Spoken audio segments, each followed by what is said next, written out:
4 ते 5 मिनिटांमध्ये इझिली आणि क्विकली फ्रूट जेली बनवून होतं.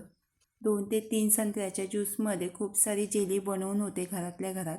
जेली बनवताना संत्र्याचा साल हे किसून मिक्सरला लावून घेऊ शकतात. त्याने टेस्टी छान येते जेलीला. संत्र्यांच्या फोडींचे बी आणि शेरो काढून घ्यायचे. कोणत्याही फ्रूटचे तुम्ही जेली बनवू शकता.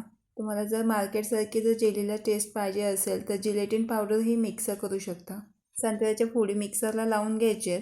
मिक्सरला लावलेला ज्यूस घालून एक्स्ट्रा जे काही बी वगैरे असतील ते रिमूव्ह करून घ्यायचे. जेलीला एकसारखा टेक्स्चर येण्यासाठी घालूनच घ्यायचं आहे. तुमची संत्री गोड आहेत की फिक्कट आहेत याप्रमाणे साखर घ्या. 1 कप जर ज्यूस असेल आणि गोडही असतील तर 1/4 कप साखर. संत्री जर गोड नसतील तर डबल साखर घ्या 1/2 कप. साखर ज्यूस मिक्स करून पूर्ण शिजून घ्यायचे. याप्रमाणे 1 कप ज्यूस अर्धा कप होतपर्यंत शिजून घ्यायचं आहे.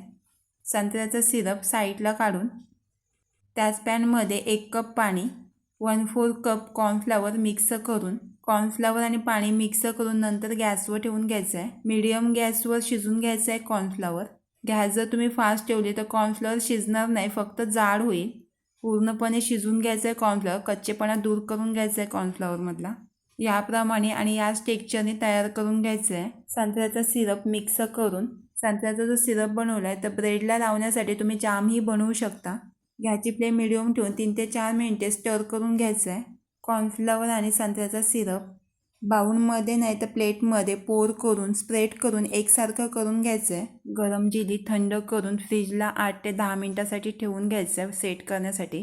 जेलीला क्रिस्टल शुगर नाही तर शुगर पावडर लावून छान अशी जेली तयार होते. जेलीला कट करून व्हिडिओ आवडल्यास चॅनलला सबस्क्राईब, लाईक आणि शेअर करायला विसरू नका आणि जेली बनवायला आणि खायला विसरू नका.